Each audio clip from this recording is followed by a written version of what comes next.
having it delayed. But right now, I'll be teaching on Ezekiel chapter 16 to 30.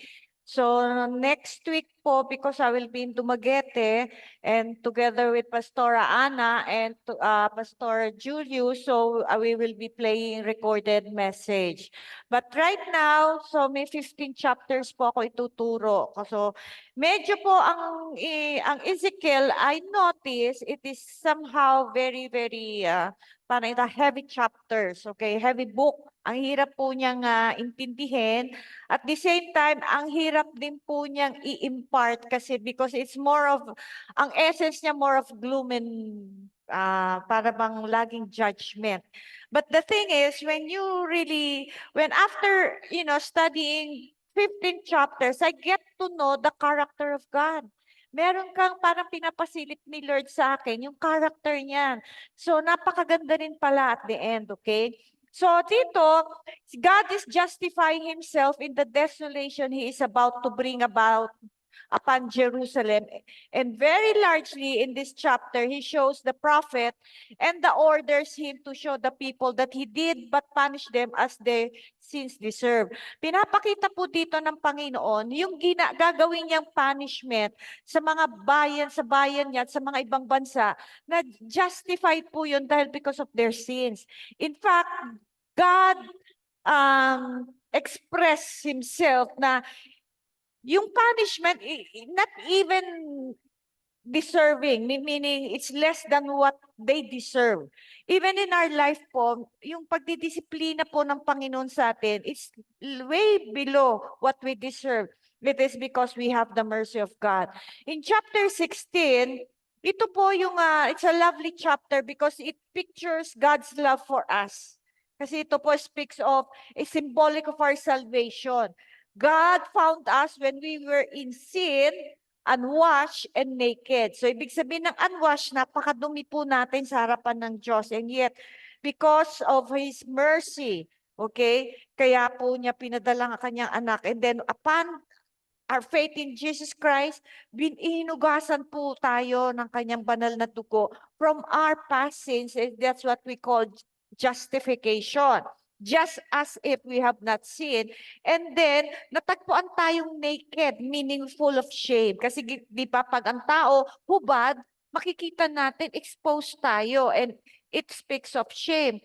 But the Lord, upon salvation, He covers us with His righteousness. That's why we are clothed with His righteousness. Inalis din niya yung shame natin. So, ito po yung magandang ginawa ng Panginoon sa buhay ng mga anak niya. Nananampalataya sa Kanya kasi hindi naman lahat po nanampalataya. Okay? But kaya lang, ang problema, we have often been unfaithful to Him. So that's the beauty about tayo po unfaithful and yet the Lord will remain faithful. That is the beauty about this chapter. Kaya nga, dito rin po, dinescribe ng Panginoon yung mga kasalanan ng Sodom. We are familiar na we are always, tawag nito, sinasabi natin, when we speak of Sodom and Gomorrah to the destruction of that city, most of us have always associated Sodom with homosexuality and other sexual sins. But sexual sins were the ultimate results of a way of life. Sodom sins were actually pride.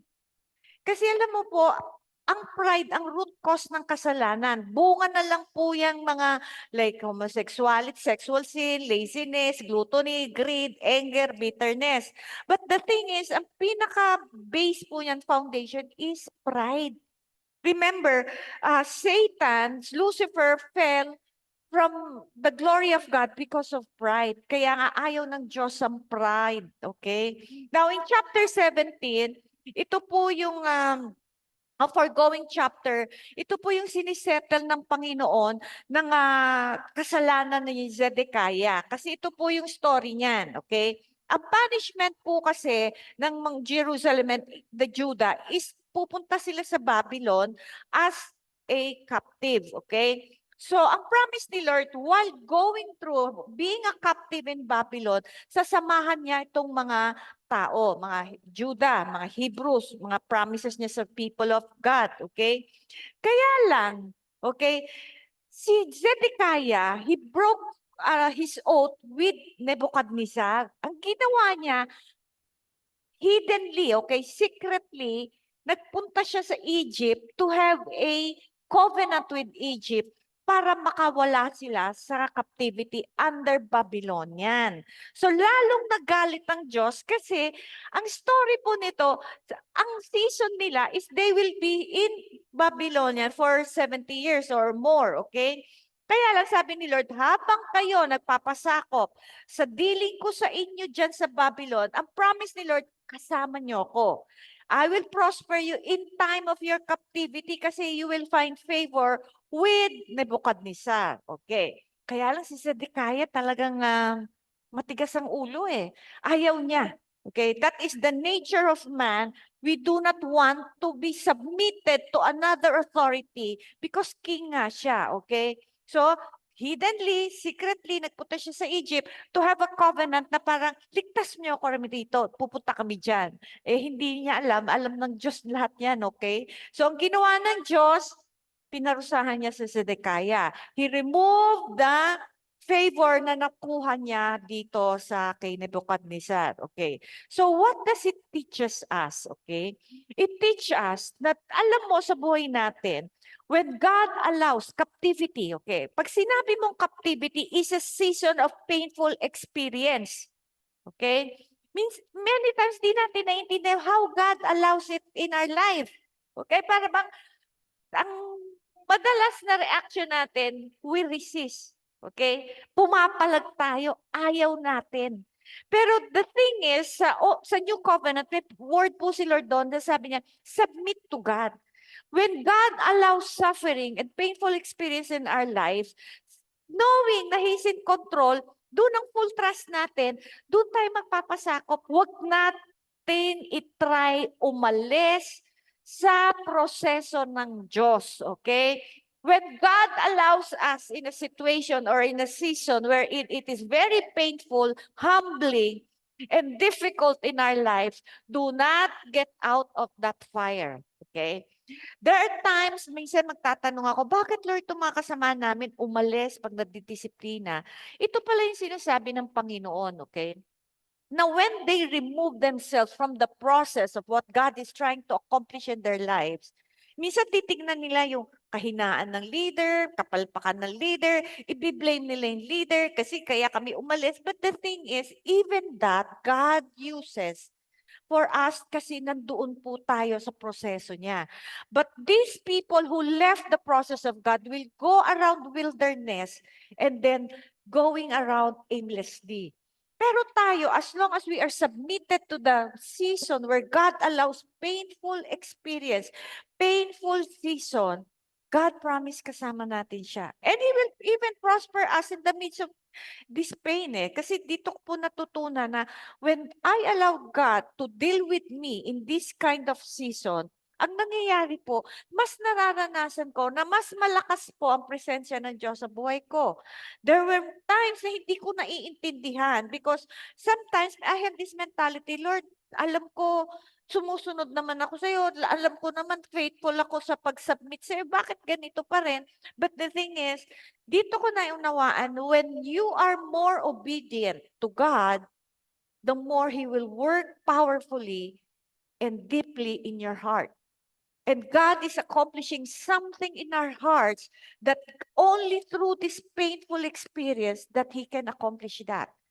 And we may not know and understand now, but after all these experiences, pag when I look back, I always thank God na Lord, thank you for that painful season. Mas naintindihan ko, mas nakilala kita, mas napalapit ako sa iyo. So many things, valuable lessons that I will never learn when that thing will never happen in my life. So ito po yung nangyari kay Zedekiah. Inalis niya. Gusto niya umalis under Nebuchadnezzar. Season po yun eh. Meron na tinakda si Lord kasi in every season, there is a time. May timetable ang Panginoon. Alam niya hanggang kailan at gaano katagal o kadali yung season na yon. Huwag po natin subukan umalis sa process at sa ginagawa ng Panginoon sa buhay natin. Kasi talo po tayo pag tayo umalis. Why? Because pag umalis po tayo under the hand of God, we will just go aimlessly na wala po tayong direksyon. Kaya ito po, magtiis po tayo dahil meron pong ikabubuti yan. Okay, so yun po yung story ng chapter 17. It is a lesson learned for all of us. Don't get yourself out of the fire of God. Meron siyang ina-accomplish. Chapter 18, sabi dyan sa verses 2 to 4, why do people use this proverb about the land of Israel? The children are punished for their father's sins. As I live, says the Lord God, you will not use this proverb anymore in Israel, for all souls are mine to judge, fathers and sons alike, and my rule is this, it is for a man's own sins that he will die. Ito po kasi, the people were saying that the children are suffering because of the sins of their parents. Okay? Ito naman ang ginawa ng false prophets in Israel. We're misinterpreting kasi po, galing po yan sa Exodus 20. And when I punish people for their sins, the punishment continues upon the children, grandchildren, and great-grandchildren. Parang minisquote nila, minisinterpret nila, okay? Of those who hate me and bringing people into bondage and painting a picture of unrighteous God, who punish children for their sins of their ancestors. But the Lord replied to them by saying in verse 3, for parang sinasabi doon, wag niyong sabihin yan, wag niyong i-quote yan kasi mali yan. So in our life, in the new covenant, ibig sinasabi ng Panginoon, kasi meron din po akong naririnig na deliverance na we are being punished because of the sins of our parents and our ancestors, okay? Upon receiving Jesus Christ as our Lord, the curse has been broken, okay? Hindi na natin i-rip yung sin na ginawa ng ancestors natin, even our parents. Ibig lang sabihin, sometimes, because when the children suffer, because there is always natural consequences. Okay? Kaya nga, kung tulad yan, kung ang parents naghiwalay, okay? Naghiwalay. Okay? You are accepted Christ, ano na yun, napatawad na. Yung ginawa nila, pag sinabi mo, nako, magsasuffer tayo, there is an element of suffering kasi may natural consequences. Like, minsan yung mga bata hindi na makakapag-aral kasi wala na support sa tatay. Yun. Pero hindi ibig sabihin, nag-suffer sila because of the sins of the parents na nire-rip ng mga bata. Hindi po yun ang sinasabi dito. Ang sinasabi ng Panginoon, because of the natural consequences na mangyayaring suffering sa mga bata, but it does not mean na dahil nag-suffer sila sa sins ng mga magulang nila. Tayo yung magre-rip, hindi po, okay? So, sinasabi ng Panginoon, huwag nyo nang i-quote yan dahil mali yan, okay? Kasi upon acceptance of Jesus Christ, the curse has been broken. Now, pagtatanungin ko, Lord, like what I've suffered now because of my heart condition, my father died of heart condition, my uncle, so sabi ko parang may similarity, okay? May curse. Sabi ng Panginoon, in principle, in the spiritual realm, it has been broken. Now, what are we going to do in the event that we are experiencing this kind of tawag nito, sickness, disease, or minsan yung curse na parang parang naglilinger pa. It's a matter of faith how you're gonna believe God that you have the fullness of freedom. A matter of faith po. Kasi nga, the just shall live by faith. Kaya po, minsan na-explain ko na po to, I believe so, okay? So, just like me, but ito po yung kagandahan nito. I may have the medical condition just like my father. My father died of this medical condition, heart. But the thing is, it has been cut off from my life, meaning I will not die from that disease. Okay? That's the beauty about having faith in the Lord Jesus Christ. Whatever na ano yung nangyari, curse from our ancestors, minsan nagmamanifest sa buhay natin, sa katawan natin, but it does not mean yan ang ending natin. Okay? So it's a matter of faith, okay? Chapter 19, the scope of this chapter is much the same with that of the 17. Yun po yung curse na sinasabi, yung mga king, Okay? Para mga calamities na mangyayari sa Israel, sa Jerusalem, sa Judah because of what they tried to get out of God's punishment. You see, God's punishment in the Old Covenant is talagang napakasakit, okay? Pinaparusahan sila because they were given the law. Okay? Alam niyo po ba, God gave the law to Israel to be a model nation to other nations. Kasi gusto ng Panginoon, if you obey this law, my law, this is the kind of life I will give you. So magiging model sila. In the same way, in the new covenant, paano natin i-apply ito? We are given not the law, but we are given the word of God wherein we can really apply the word of God, how to live the Christian life wherein we will be now a witness to the world how it is to be a child of God. Now, being a witness, sabi nga ng Panginoon, di ba, sa Matthew 16:33, if you seek me, I seek first the kingdom of God and my righteousness, and all these things shall be added. Meaning, when we allow the Lord to increase His Lordship, lahat ng pangangailangan natin idadagdag na lang niya. So the promises of God are yes and amen in Christ as long as the degree that we allow Christ to rule and to lord over our lives is the degree that the blessings of God nararanasan natin, the abundant life. Pero kunyari, kung 10% lang ang lordship ni Lord sa buhay natin, di ba di 10% mo lang nararanasan din yung all these things as added unto you. So in the same way with us, the degree that we want the Lord to lord over our life is the degree that we experience the abundant life. Ganon din po yun. Gusto niya maging model tayo. Okay, to be a witness. Ang tanong po, after all this time, in studying the Bible series, sabi nga ng Panginoon that we are clothed with power to be a witness. How about kamusta po ang testimony natin? Okay?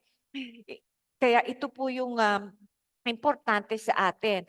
Lagi po ang gusto po ng Panginoon because God, Jesus Christ came not to gather a congregation, but to build a body that will illustrate, exude His character.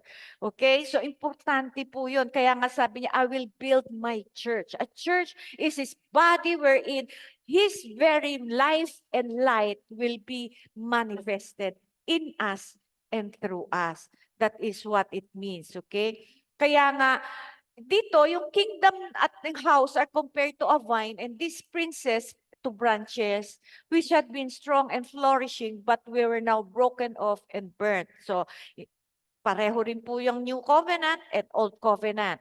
Sabi nga, as long as you are attached to the vine, you will bear much fruit. Kaya lang, itong mga kings na to, mga princess, they were once flourishing because the covenant of God to their forefathers, to their ancestors, but now they are broken off because of their sin and disobedience. Okay?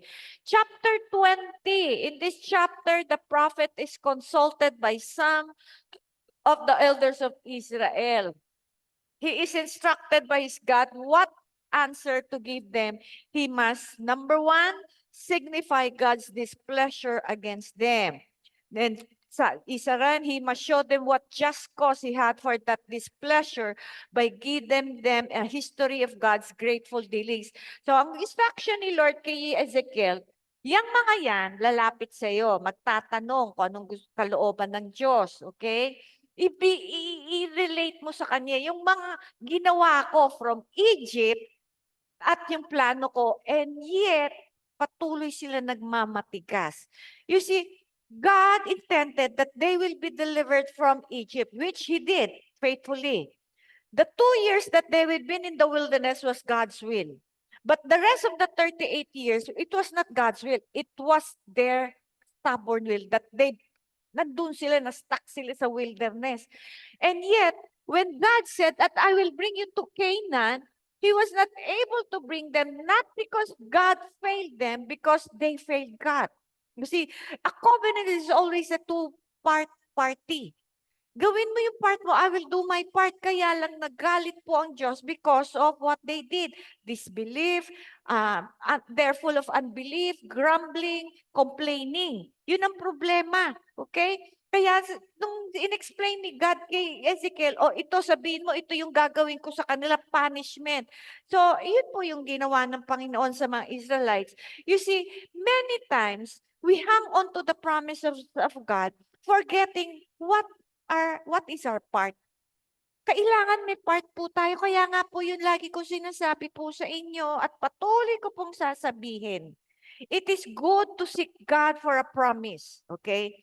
Because without a promise, wala po tayong pangahawakan sa buhay natin. And life is full of uncertainties, full of surprises, na one day we will be knocked down and we will do not know how to face it. But as long as we have a promise from God, then that we can really have the strength to move on and get moving. Kasi pag wala po tayong promise, parang ang daling give up eh. Ang daling, wag na lang. Ano bang pupuntahan namin? Ano bang pupuntahan ko? Wala naman. Kasi po, alam mo mga kapatid, in my mission work, there were many times that I really want to give up the mission work because of the pain and difficult that I experienced with kapwa pastors, kapwa Christians. But the thing, God has a promise. Okay? Minsan meron siya sasabihin, punta ka rito, papagod ako, punta doon. Sabi ko, ano bang ginagawa ko dito? Parang wala akong nakikita. Then finally, people will arise from that multitude, from that group, at nakikita ko, ito pala yung remnant. You see, it paid off. Had I given up earlier, yung remnant na yun, hindi sana nag-arise. So God has a higher purpose in everything that He allows us to do. Yung assignment niya sa akin, meron niyang purpose. Laging hindi madali po yung layunin ng Diyos. Kaya lang ang importante, are you holding on to the promises of God? Kaya nga po, meron pangako ang Panginoon in every difficulties. Ito po yung problema ng Israelites eh. Marami ng pangako ang Diyos, pero because of unbelief, na every circumstances they faced, pag nahirapan sila, laging bumabaksak sila sa unbelief. Kailangan po, no, every time we face difficulty, we always have that tawag nito, perspective. Okay. Kanina po kasi nagme-meditate ako on what is the difference between perception and perspective. Okay? That was the message this morning ni Lord sa akin eh. So sabi niya, Grace, there is a big difference between perception and perspective. Okay? Ang perception is your definition, personal definition yan eh. Just like what the Israelites, the 10 spies, di ba? Moses sent 12 spies sa Canaan, okay? The 10 spies, ang perception nila, sabi nila, these people are giants.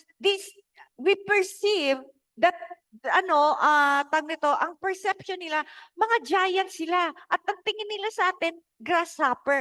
Hindi naman nila in-interview yung mga tao doon eh. Ang tingin lang nila giants, at ang tingin nila daw sa kanila grasshopper. But the thing is, the difference between Joshua and Caleb, ay ba yung kanilang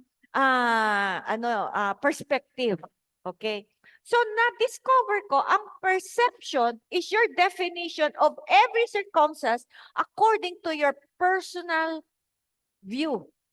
But perspective is outside of your personal view, outside of yourself. You see God. So makita mo, when you always define a situation according to your perception, you tend to be negative because you are limited. But when you have another perspective means outside of yourself, you always see God. You always see beyond the circumstances, beyond the difficulty, beyond painful experience because you always see the hand of God. Kaya kita mo si Joshua and Caleb, sabi niya ganon, na this will be bread to us. Ano ibig sabihin? Itong challenges, itong difficulty, bread meaning it will strengthen us. So in a way, when we have godly perspective, outside of our self-definition, makikita mo, you always see light of the dark circumstances. Ito po yung kaninang pinameditate sa akin ng Panginoon. Kaya sabi ko, nga no, Lord, I don't want perception. I always want perspective. Because perspective is outside of yourself. Okay? So, yun po yung kaibahan niya. So, yun. Here's another word, drop towards Jerusalem, which is explained and enlarged upon in the next chapter. Ito po yung mga, puro po kasi talaga judgment, kaya ang bigat, okay? Pero meron po ako i-explain kasi hindi ko po to na-explain ng Ezekiel 14:4. Therefore, speak to them and say to them, ito po kasi yung warning, thus says the Lord God, every one of the house of Israel who sets up his idol in his heart and puts before him what causes him to stumble into iniquity, and then comes to the prophet, I, the Lord, will answer him who comes according to the multitude of his idols. O, ito po yung ibig sabihin nitong verse na to, okay? Sabi dyan, pag yung mga Israel na yan, lumapit sa iyo at nagtanong, okay, bakit ba nangyayari sa amin to? Sabi ng Panginoon, ako mismo sasagot sa kanila. Ano yung sasagot ni Lord? Yung gusto nyong marinig. Many times kasi mga kapatid, okay, ito po yung danger, ito po sa na-experience ko sa mga tao, sa mga Christians. So, when they seek God, tapos siyempre alam mo na kagad ba't nangyayari yun sa kanila, no? Pero iba yung naririnig nilang sagot. Okay? Bakit, Lord? Baka ako mali. Siyempre, I will assess myself. Usually, when God answers the person, He will answer them according to the idols of his heart. Example, okay? Yung taong yun, ang daming paghihirap na nangyayari sa buhay niya. Magtatanong siya kay Lord, bakit Lord? Bakit ganito nangyayari? Alam mo isasagot, kasi ganito. Yung gusto niyang marinig, yun ang isasagot ng Panginoon. So makita mo, ang attitude ng heart ng taong to, sasabi niya, gina-justify niya yung mali niya. Okay? Why? Because God wants him towards, inclination niya is towards full judgment. Distraction na niya, kapahamakan na niya yan. Bakit, Lord? Kasi matigas ang ulo. Many times, God will call our attention through our circumstances simply because that person choose to harden his heart na hindi na niya naririnig ang Diyos, akala niya naririnig pa niya, ang naririnig na niya yung sarili niya. Kaya marami pong mga sinasabing impression na mali. Okay? Kaya it is good when you have impression, you have counsels. Magpa-check sa kapwa mong kapatiran.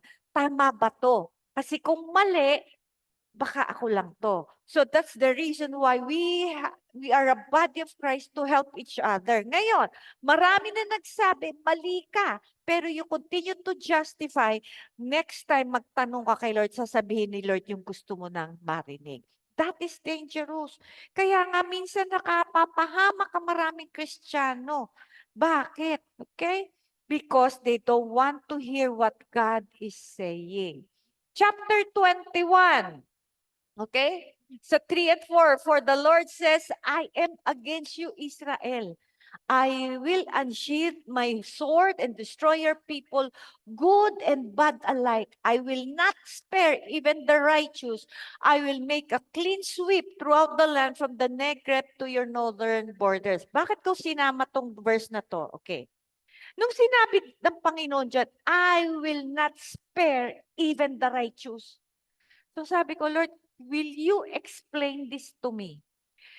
The Lord spoke to me many times. He will spare the judgment in one place because of the righteous people in that place. Okay? Parang sinasabi ni Lord, di ba yung kay Abraham, if there are 10 righteous people, will you still judge Sodom? Sabi niya, no. Okay? But the thing is, sabi dito, I will not even spare the righteous. Meaning, kahit sila aalisin ko na.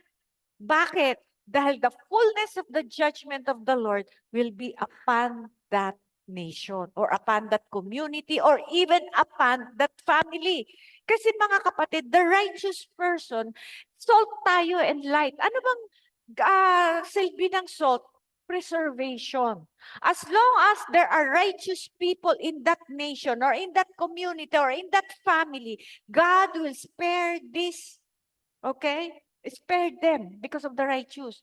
But this time, matindi na ang galit ng Diyos kasi sabi niya, I will not even spare the righteous.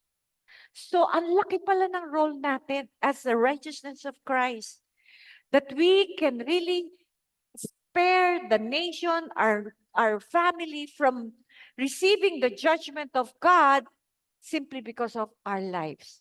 Kaya so sabi ko, Lord, pag dumating na pala sa panahon ang Panginoon na yung puot niya ay nasagad na, hindi na niya, even the righteous, He will not spare. Isasama na niya. But the thing is, the beauty about being righteous, when we die, we will go to the Lord, okay? Pero yung mga unrighteous, mga sinners, alam natin kung saan papunta. You see, that is the reason why I include this verse, to awaken us that being salt, we preserve the people around us. I remember, during pandemic, alam nyo, kasi di ba I live in a condo dito po sa Grand Soho. Meron po ako, minsan bababa ako to get the delivery. Alam niyo po, nakita ko sa mga katabing kondo, may mga ambulance, may mga, alam mo yung mga medical staff. Makikita mo, ang dami nila. Sabi ko, what's wrong? Sasabihin nila, may COVID po dyan, may COVID dito, may COVID doon, everywhere. So nag-pray ako, Lord, I pray. Kasi pag ang kondo po, may nagka-COVID that time, shut down po lahat. Walang makakalabas. Okay? So sabi ko, Lord, wag naman sana mangyari sa amin to. Alam mo, sabi ni Lord, hindi mangyayari yan because you're dead. You see, doon ko naintindihan the impact of being salt in a place. God will even preserve the unrighteous people around you. Kaya lang, if we, po tayo, we play the role of being as the salt. Okay? Kaya, yung sabi nga niya, pag nawala yung saltiness, di wala ka ng silbi, kundi itapon ka. That's the beauty about having a good testimony. Di ba? Ang ganda po ng role pala natin. Kahit sa Pilipinas, we were praying about being preserved as. We are being preserved because there are righteous people here. Okay? So, sabi dito sa 9 to 11, son of dust, tell them this, the sword is being sharpened and polished for terrible slaughter. Now will you laugh for those far stronger than you have perished beneath its power? It is ready now to hunt to the executioner. Ito po, in-include ko rin kasi sabi dito na kahit yung pinakamas malakas, makapangyarihan sa inyo, hindi na kayo matutulungan. Kahit yun, they will be under the slaughter of God. You see, when God punishes, it's not how powerful the nation is. It is simply because God is all-powerful. Now, sa 12 to 13, sabi, son of dust with sobbing, beat upon your thigh, for that sword shall lay my people and all their leaders, all alike shall die. It will put them all to the test. And what chance do they have? You see, when God tests His people, sabi nga sa Revelations 3, di ba?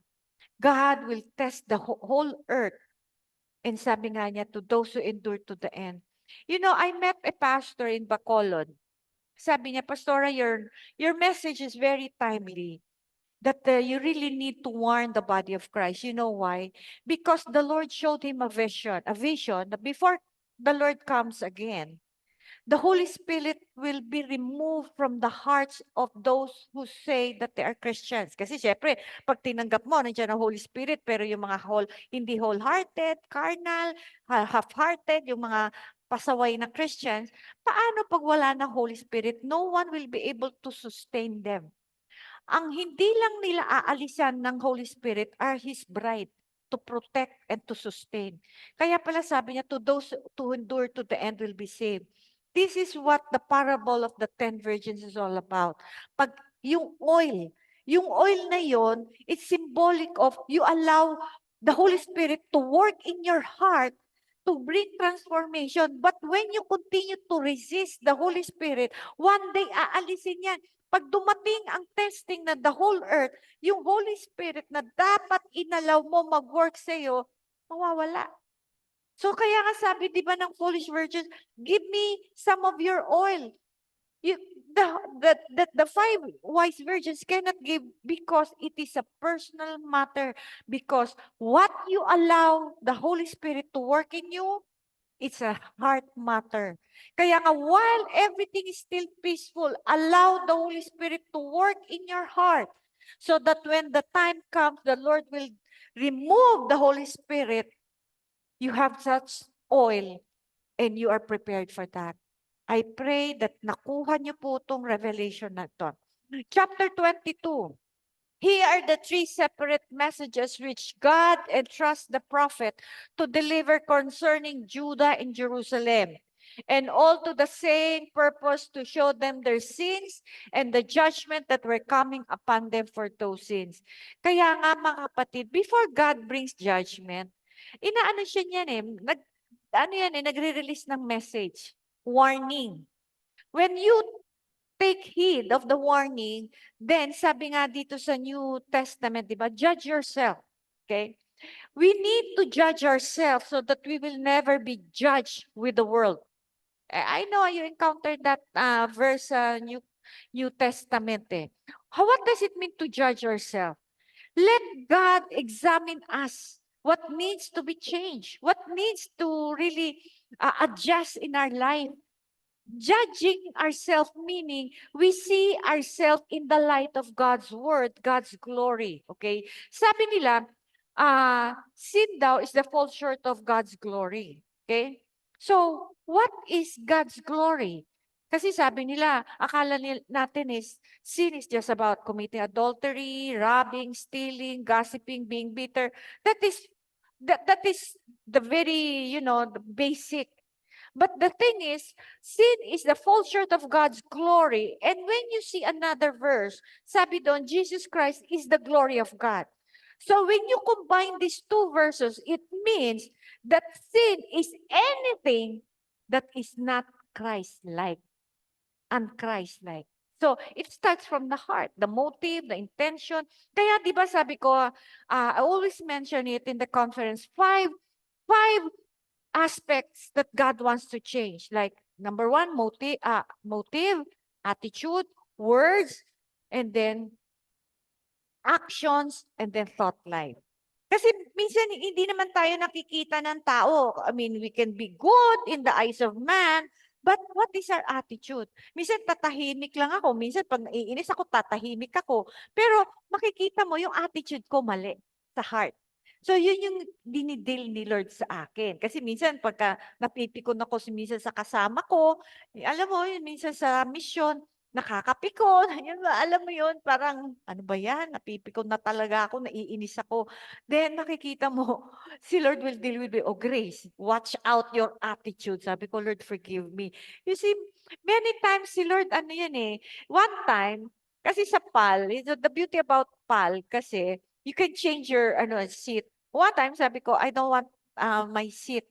Okay? Kaya nag-request ako. May kasama ko si Dayan. Parang sabi ko sa doon sa kausap ko, kahit ako lang. Pero alam mo, binigyan din niya ng seat yung kasamahan ko. Tapos sabi ko, Lord, ang bait mo. Ako nga, pinatsapwera ko lang si Dayan. Ako lang Pero see, the Lord will not allow that Kaya sabi niya, Grace, sabi niya gano'n, may kasama ka. Always care for her. Sabi ko, Lord, I care for her, but there are times, siniseparate ko lang yung sarili ko because I just want to be alone. Dito ko nakita na everything we do, alam ng Diyos yung puso natin. Okay? Kaya nga importante, yung attitude, yung motive, yung thought life, yung words, and then our actions. These are the five aspects that God wants to purify from within. Kasi pwede tayong mag-pretend di ba? Pero God, you cannot really escape God. And this one thing din natutunan ko. When you live before God, conscious ka of your motive. Conscious ka of what's in your heart. Okay? Now, tapos, sabi dyan sa verse 30, I look in vain for anyone who would build again the wall of righteousness that guards the land, who could stand in the gap and defend you from my just attacks, but I found no one. Okay. There are times kasi po, si Lord naghahanap ng mga tao who would stand in the gap, meaning magpe-pray sa isang tao, sa isang lugar, sa isang pamilya, to stand in the gap na para yung judgment niya, hindi niya ipataw po sa taong yon, sa bansang yon, o sa lugar na yon. Why? Because pag wala po siyang nakita na mag-stand in the gap, ibapataw po niya yung judgment niya. I've seen that, okay? Many times, wala po akong plano pumunta sa isang lugar. But the intercessors will really have a revelation from the Lord. Nasasabi niya, punta po kayo sa lugar na to kasi under judgment na to. Once pupunta po ako doon to give the message, napapansin ko po, ini-spare ni Lord yung lugar. And it happened many times sa mga probinsya. Kaya nga may mga times din na binababalik ako ni Lord kasi meron pa rin siyang inaabot. You see, kawawa po, no? Kasi usually, ang dinidil ni Lord ang leaders. At there are times sa mga conferences, may mga uma-attend na hindi naman sila leaders, but they heard the message. And now, upon hearing the message, they really humbled themselves and adjusted their life. Imagine kung hindi nila narinig yung message na kasama sila sa judgment na ipapataw ng Panginoon because of the sins of the leaders. You see, God is so good and so merciful. That's why we need intercessors. That's why I always ask for everywhere I go, build a group of intercessors for your province. Kaya ako, I'm so blessed that CRCM has intercessors, okay? Kaya kailangan din po ang intercessors, yan din po yung unang-unang dinidil ng Panginoon. If you really want to be an intercessor, to use your gift in the fullness, let God deal with you. Kasi kayo yung uunahin. Paano may pagpipray yung mga tao? Kung ikaw muna, syempre ikaw muna i-deal ni Lord. Kaya lang, pag pinapatikasan nyo ang heart nyo, hindi rin kayo magamit. In the same way, ganun din po yung sa life ko. Okay? Now, I will pour my anger upon you. I will consume you with the fire of my wrath. I have heaped upon you the full penalty of all your sins. Why? Because wala nga siyang nakitang intercessors. Chapter 23, we read the apostasy of two sisters, Israel and Judah. Both became prostitutes. The older one, Israel, symbolizes the mainline churches. The younger one, Judah. Ito po, ang ibig sabihin nito, di ba meron po sa atin mga denomination na malalaki? Okay? Tapos, maghihiwalay yan, may mga affiliates hihiwalay. Sila yung younger one. Ito yung sabi nga, Israel and Judah. Kasi nga, sabi ng Judah, ayaw na namin dyan sa Israel na yan kasi ayaw din namin yung mga patakaran nila. Nangyayari yan sa mga denominations eh. Like mga AG, mga Foursquare, malalaki yan. Lord of the Nations, so namimit ko yan. Aalis sila dyan. Kasi parang sabi nila, maraming mali dito sa organization na to. Kaya lang ang problema, yung maliliit na yon, nabibiktima rin, nagkakaroon din ng pagkukulang at kasalanan kasi parang sinunod din nila yung pagkukulang at kasalanan ng malaking organization nila. You see, maganda po sana talaga na when you are independent, kaya lang ang problema, pagiging independent, when we stop seeking God and we stop obeying God, then we become proud and we become lost. That is why, as a leader po ng CRCF, I never stop seeking God. Why?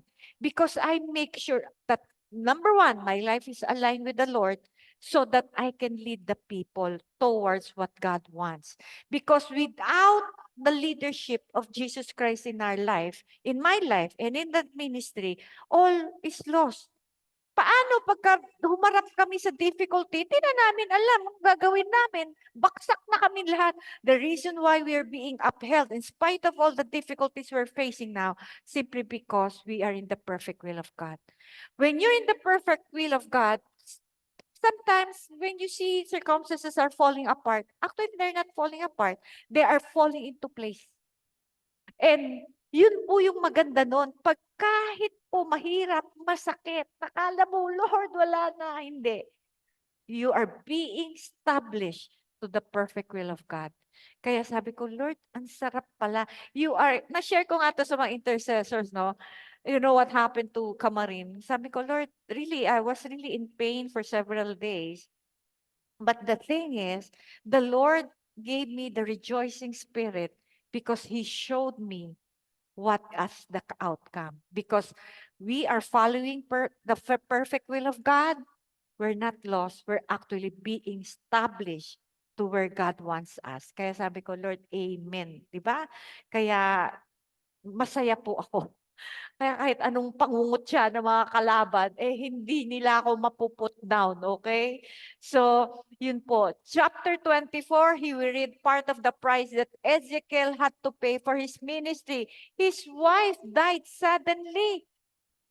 Ang hirap. Alam mo po, pag ang propeta, madalas po, pag may sympathetic gift, dinadala mo yung tao, ikaw unang-unang makaka-experience. Kasi bakit? Okay, sa verse 16, 17, son of dust, sabi niya, I'm going to take away your lovely wife.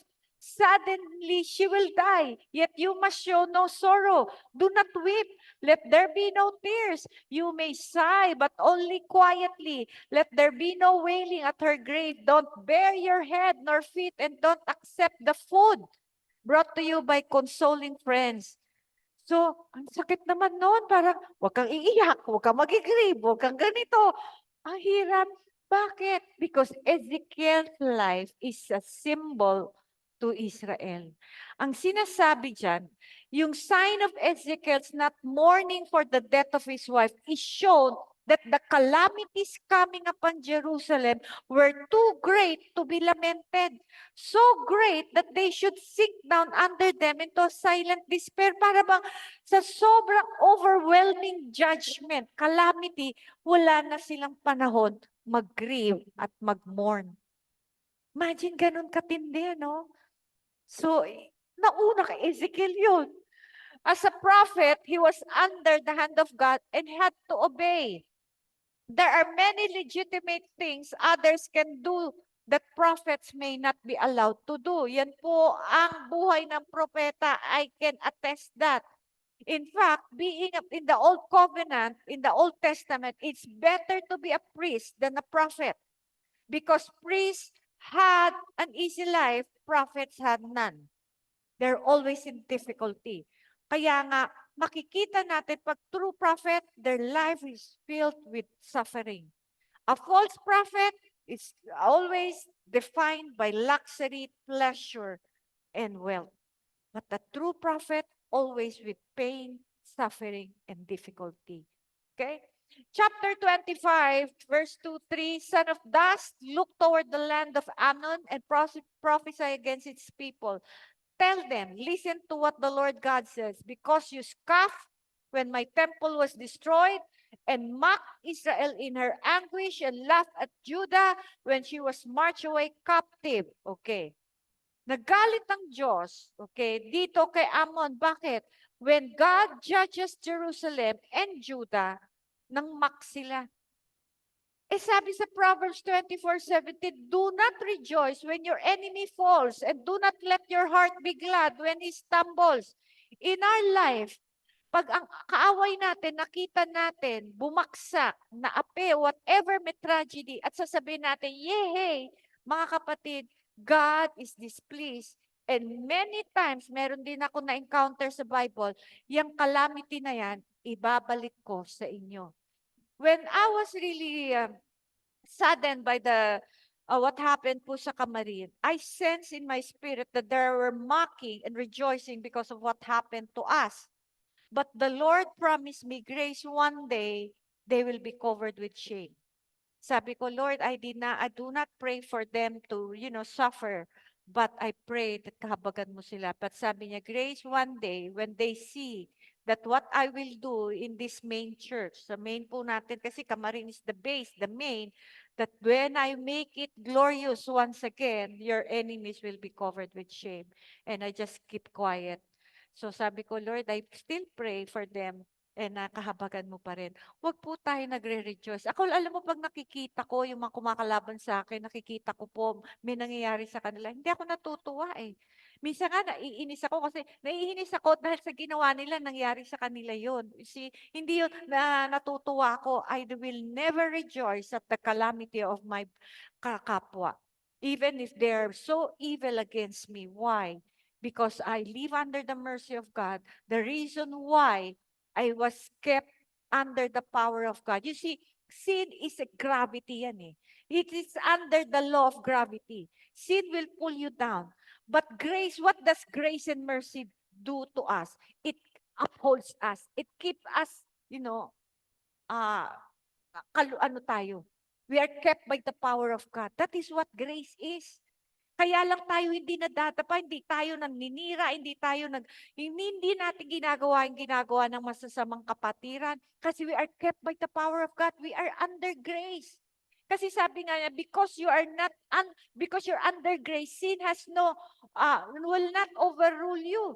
Will not rule over you. Yun ang sabi sa Romans 6, I believe, on Romans 5. Kaya, when we're under grace, hindi natin kayang manira, hindi natin kayang magmak, hindi natin kayang magalit, manatili sa bitterness, sa inggit, sa temper, hindi natin kaya. Okay? Kasi we're under grace. When we're not under grace, we can be so evil. Kaya nga 'di ba sabi ng Panginoon kay Hezekiah, God left him to himself, meaning inalis niya yung grace. So dito nakita ko, without the mercy and the grace of God, we can so be evil just like any animals. That's the difference between an animal and a human because we have the conscience, they don't.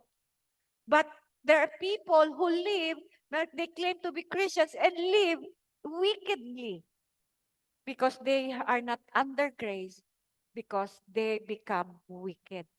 The reason why we are not wicked, the way they become wicked, because we are under grace and we're under mercy. The reason why I always ask God, Lord, let me live today under your grace, under your mercy, because I want to live a life that is pleasing and acceptable before you. That's the reason why I need the mercy of God because I'm not perfect. Because once people hurt me, cause me pain, I have no right to deprive that mercy because I live under the mercy of God. Kaya wala tayong karapatan manatili ng galit at make unforgiveness. Because once you live in unforgiveness and bitterness, you left yourself out of God's grace. And we need grace every day because under grace, we also receive the mercy. Okay? Chapter 26. Here, we see the city of Tyre rejoicing over the fall of Jerusalem. Ito na naman, si Tyre. Tyre had been jealous of God's blessing. Nagsiselo siya sa blessing ng Jerusalem. Ngayon, nakita niya wasak ang Jerusalem, nagre-rejoice siya. Bakit? Meron siyang selfish agenda. God warns Tyre that she's going to be destroyed too. This is a warning to all those who rejoice over the fall of others. Chapter 27, a large account of the dignity, wealth, and splendor of Tyre. Dito po in-account, okay? Actually, while it was in its strength, the vast trade it drove and the interest it had among the nations, which is designed to make its ruin the more lamentable. Mayaman ang Tyre dito. Very wealthy sila, successful sila, malakas sila. Pero when God judges them, they will end with nothing. That's yun po yung dapat na maunawaan ng tao eh. You cannot hang on to your wealth, you cannot hang on to your health. Dahil one day, it can be taken from you. Ang importante lang is we live under the hand of God. Okay? Kaya wala po tayong pagmamalaki sa buhay. So, yun po yung sinasabi ng Panginoon, the vanity of pursuing wealth, and then at the end of the life, wawala din. You see, a lot of people really work hard to earn so much to have a pleasurable life. Once they gain wealth, they cannot have the pleasure because they lost the health. So we have to balance, okay? It's not bad to really earn because we need to earn money, but it will not be our only pursuit because I have seen wealthy people now ang dami nilang problema and because their money cannot help them. It is important that our help always comes from the Lord. You see, mga kapatid, this is where I really appreciate my relationship with the Lord. I did not pursue wealth, although there are really leaders pursued wealth. And, prosperity gospel, I did not. Simply because I desire the presence of God, the approval of God more than health.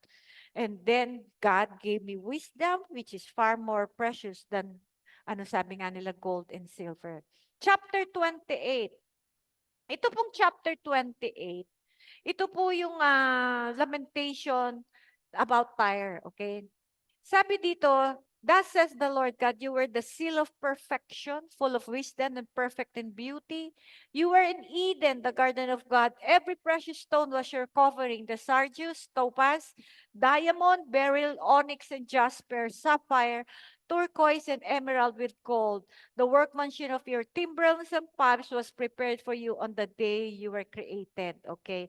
You were the anointed cherub who covers. I establish you. You were on the holy mountain of God. You walked back and forth in the midst of fiery stones. You were perfect in your ways from the day you were created till iniquity was found in you. This verses speaks of Lucifer. Description po to ni Lucifer, just like in Isaiah 14, it is, nag-symbolizes, speaks and describes about Lucifer. So, makita natin, you were the anointed cherub. Okay? Created being po ang angels and cherub. Ang sabi dito, you were in the holy mountain, meaning, he was in the very presence of God. Sabi nga dito, you walk back and forth in the midst of fiery stones, meaning, the very glory of God. You were perfect in your ways from the day you were created. Then, iniquity found in him. What is that iniquity? Simply because he became proud. Kaya yun po yung unang-unang kasalanan na nangyari sa creation ng Diyos. But the first recorded sin in the Bible is lying. Recorded yun kasi Genesis, but the very sin committed was pride. By the abundance of your trading, you become filled with violence within and you sin. Therefore, I cast you as a profane thing out of the mountain of God, and I destroyed you, O covering cherub, from the midst of the fiery stones. Your heart was lifted up because of your beauty. You corrupted your wisdom for the sake of your splendor. I cast you to the ground. I laid before you kings that they might gaze at you. You defiled your sanctuaries by the multitude of your iniquities, by the iniquity of your trading. Therefore, I brought fire from your midst. It devoured you, and I turned you to ashes upon the earth in the sight of all who saw you, and all who knew you among the peoples are astonished at you. You have become a horror and shall be no more forever. You see, when Lucifer was brought down, was held down, okay, he lost his authority. Okay? Now, but he did not lose his power. Kaya niya diniceive si Adam and Eve. Actually, deceive Eve. Kaya nga, sabi niya, nung tinep niya si Jesus Christ, all authority, bibigay ko sa iyo yan. Totoo yun. Nakuha niya yung authority upon disobedience of Adam and Eve. Kaya lang, when Jesus Christ rose again, sabi ni Jesus Christ, all authority has been given to me. Nabalik yun. Okay? Kaya lang, yung authority na yun, binagay niya, sabi niya, now, make disciples sa body niya. We have that authority, okay. Pero not all who claim to be Christians will experience that kind of authority. Sabi nga sa Luke 10:19, I've given you power, authority to trample snakes and scorpions, okay? What is that authority? Authority is the degree that we are intimate with the one who owns all authority. If you don't have relationship with the Lord, you don't have authority because authority comes from our intimacy with the Lord. Kaya nakikita ko, Lord, bakit to walang authority? Walang authority itong minsan mga pastors, they cannot even rebuke or not even, use their authority. You see, divine authority is more important than Bible knowledge. Because I have seen a lot of preachers who preaches, okay? They know, knowledgeable sila sa Bible, but hindi sila, alam mo, hindi sila pinakikinggan ng tao. Okay? Divine authority, napansin ko, no? Even when people sit under the conference, okay, they will listen and they will respect. Why? Because they recognize divine authority. You see, when you have divine authority, kahit kinukontra nila yan, hindi ka mababastos. Okay? Kasi may divine authority. Pipigilan niya ng Holy Spirit. Kasi yan po yung experience ko sa mga conferences. May mga bishop, may reverend, may mga, alam mo, ang daming mga certificate. Uupo yan under my conferences. Alam mo mga kapatid, there are people who will submit to the preaching of the message. Meron naman nagre-resist, mag-walk out lang, but they will never fight against me, okay? Unless na lang po sa experience ko sa Iloilo, last time, may nagtanong sa akin, nakipag-debate talaga, ako quiet lang ako, hindi ako pumatol eh. Hindi po ako pumatol, quiet lang ako. Kasi every time may tatanungin siya, sasagutin ko, 2 words pa lang nasasabi ko, babarahin na niya ako. So nakita ko, he's not there, she was not there to be enlightened. She was there to bring her argument. So, quiet lang ako. Siya lang yung salita ng salita. Alam mo, ano po nangyari? Yung mga attendees, inaway na siya. Siya na yung, kinontra. Until finally, si May tumayo, kung yan ang stand mo, we respect you, but you respect also our stand, especially kay Pastor. May nag-defend na sa akin kasi po talaga nakikipag-away na. Pero ako tahimik lang, tinitignan ko lang siya. You see, ano yung inaaway niya sa akin? Because I do not believe na sabi niya, once saved, always saved. Sabi ko, I don't believe that. And that is not biblical. Pero pinilit-pilit po niya. She raised her voice. And then finally, hindi ko naman siya pinapatulan. But the thing is, makita ko po talaga na, when a person does not want to be enlightened, it's pointless to argue. Kaya hindi ako po nakikipagdebate. Kasi minsan pagsasabihin, Pastora, debate tayo, wala po tayong dedebatehin kasi kung yan ang stand mo, I cannot convince you otherwise and you cannot convince me otherwise. So, let's not debate. What are we trying to accomplish in debate? Payabangan? I have nothing to boast, sabi kong ganon. Yun. So, minsan, it's a wisdom to really how to deal with this kind of people, di ba? Chapter 29, Egypt had formerly been a house of bondage to God's people. The scope of this prophecy, it is directed against Pharaoh, king of Egypt, and against all Egypt. The prophecy against Tyre began with the people and then proceeded against the prince. But this begins with the prince because it begins to have its accomplishment in the insurrections and rebellions of the people against the prince not long after this. In this chapter, we have the destruction of Pharaoh, foretold for this dealing deceitfully with Israel. So, alam mo, ang Diyos, dinidil niya mga anak niya. Ginagamit niya yung mga tao. Pero after na-accomplish ni Lord, yung gusto niyang ma-accomplish by using you, being a sandpaper to His people, ikaw din ididil ni Lord. Kaya huwag kang matuwa kung ikaw nangungutya, naninira, ginagamit ka lang din ni Lord. Pero in time, God will bring back to you yung din pong punishment. Kaya wag po tayong masaya, alam mo po, para sa mga kapatiran na nagsasuffer, okay? Kaya, pero may promise din siya, i-restore din niya Egypt in the last days, okay? Kaya, yun po.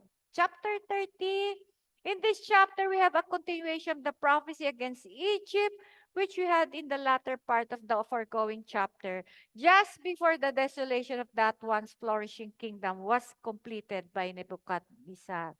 So, lahat po yan pa, ulit-ulit lang po, okay?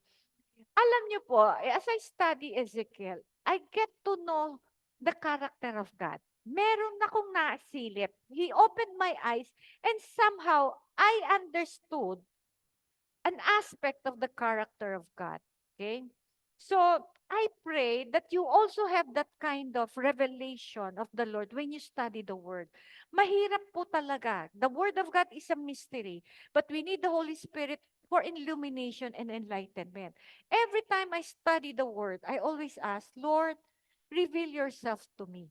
Because the Word of God is Him, di ba?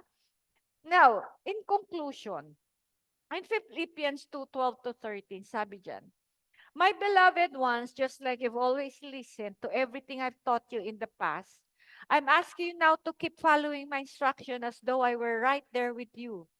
Now you must continue to make this new fully manifested as you live in the holy awe of God, which brings you trembling into His presence.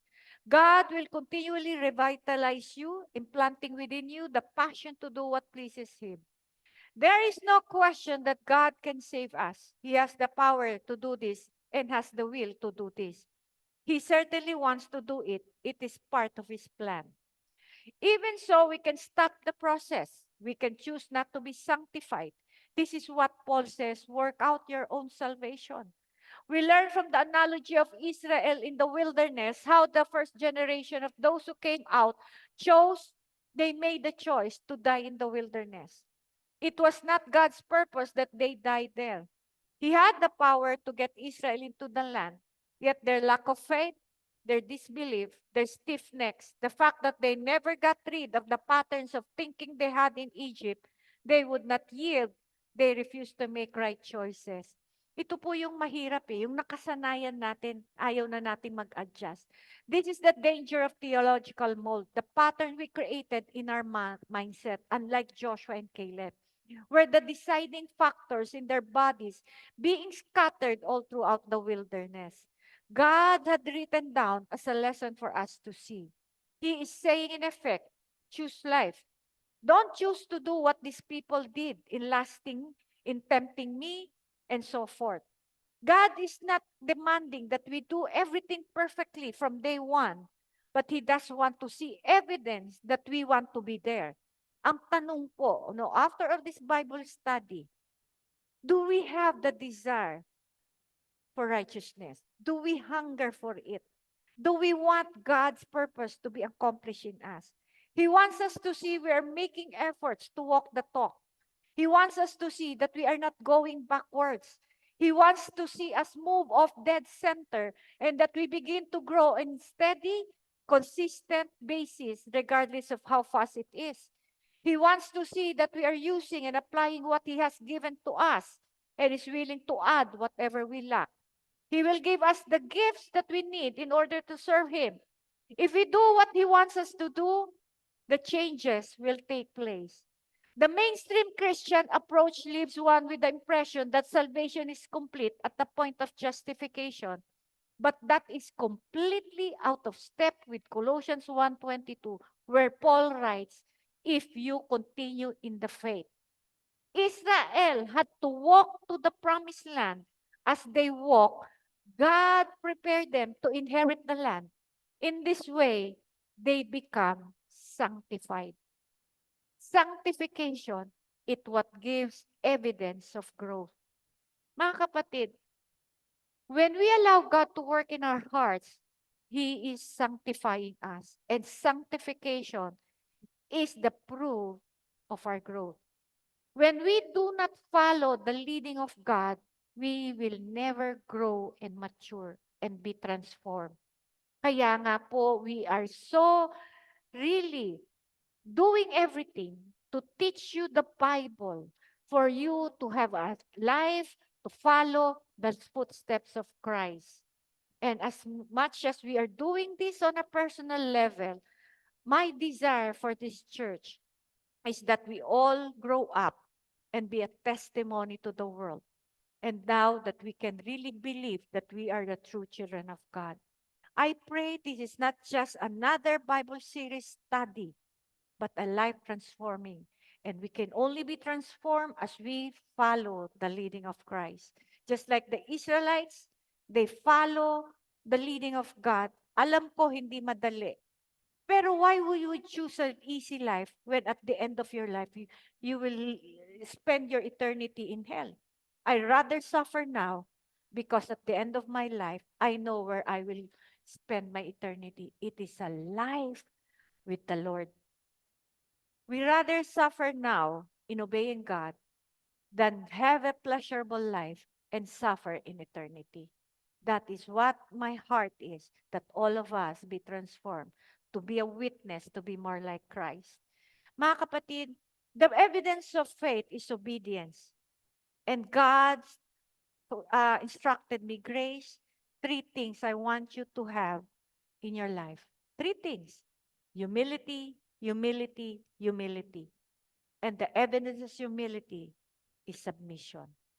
Kaya mga kapatid, I pray that all of us will never not only end in obeying God, but we walk humbly before Him, that we continue to submit to how and what God is doing in our lives and what He allows us. Because only then that we can experience abundant life with God and with God alone. Amen po ba? Father, I thank you, Lord, for this lesson, O God, that we get to know more about your character. It is not your desire that your people will perish, but all of us will be saved. And your desire for us is to follow your leading and just submit, fully submitted to you. This is my heart's desire as it began in my life, and I impart this to the ministry, Lord. And only those who have chosen to pursue you, O God, that only them that they can experience also what we are experiencing. Father, I lift you up, Lord, mga kasamahan ko, everyone who is part of this CRCM family, that we will be continually the salt and the light. Increase the measure of your life and light in us. And continue, Lord, to allow us, cause us to live in faith. And it will be our evidence that we obey you. And as we walk humbly before you, we completely submit to you. Father, I give you praise, glory, and honor and thanksgiving. Thank you for giving us more than what we deserve, blessing us more than we deserve, and Lord, many times discipline us less than what we deserve. Lord, thank you for allowing us to experience your grace and mercy every day, and let it, Lord, follow us all the days of our life. Father, I thank you for all the people who have joined us today. May this, Lord, bring illumination, enlightenment in their life. And I thank you, Lord, that you will continue to bless this ministry, and we continue to be in your perfect will. Prosper, oh God, everyone who is part of this family. Lord, thank you once again. And Lord, make this day so beautiful, the rest of the day, beautiful, wonderful, and hopeful. In Jesus' name, amen. Joining us today, and I pray that you continue to read your Bible. So I'll be back on the last Sunday of May, but next week po recorded po tayo. We will be in Dumaguete, but we will, meron pa rin pong Zoom service, but it will be recorded. So thank you for joining us, and I pray that everyone will have a victorious and prosperous week ahead. God bless you all po. Ingat po and enjoy. Happy Mother's Day to all mothers. Thank you, thank you. God bless. Maliwanag na siya.